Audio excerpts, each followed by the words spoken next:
สวัสดีค่ะพบกันในใครๆเข้าครัวค่ะวันนี้นิจะพาคุณผู้ชมไปดูวิธีการทำขนมปังเป็นสกอตช์เอ็กเบรดนะคะสกอตช์เอ็กเนี่ยเป็นไข่ปกติเขาจะใช้ไข่ไก่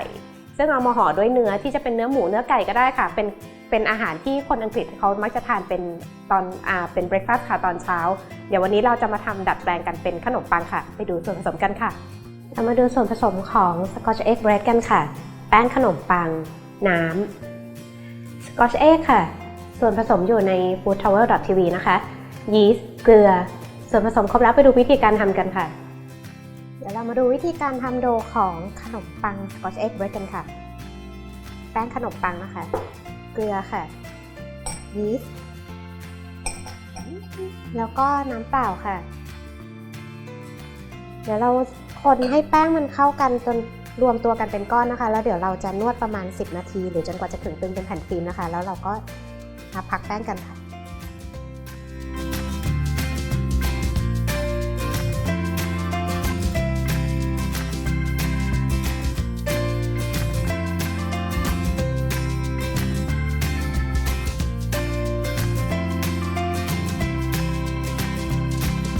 อันนี้เรานวดจนแป้งเริ่มเนียนแล้วนะคะเดี๋ยวเราจะพักแป้งประมาณชั่วโมงหรือชั่วโมงครึ่งนะคะแล้วเดี๋ยวเรามาดูกันค่ะว่าเราจะใส่ไส้กันยังไง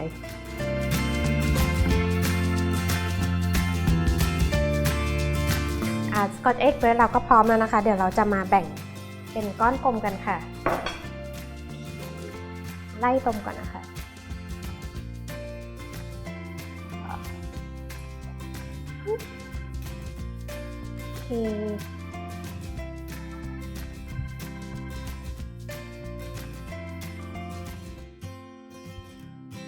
ถ้ามีตาช่างนะคะก็ช่างหน่อยกี่กรัมดีเนี่ย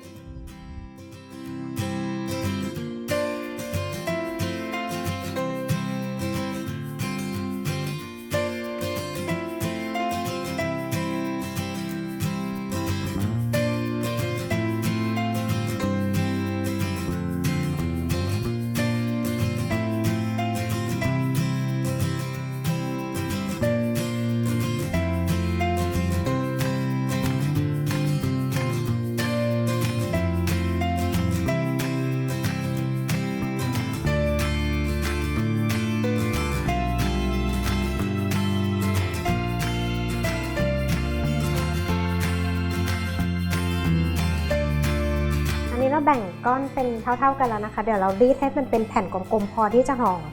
ไข่ของเรานะคะปกติสกอตช์เอ็กเขาจะใช้ไข่ไก่ทำนะคะแล้วว่าวันนี้เดี๋ยวมันจะใหญ่เกินไปเราก็เลยใช้เป็นไข่นกกระทาแทน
เดี๋ยวเราพักแป้งประมาณ20นาทีนะคะแล้วก็จะส่งเข้าอบค่ะที่ไฟบนล่างนะคะ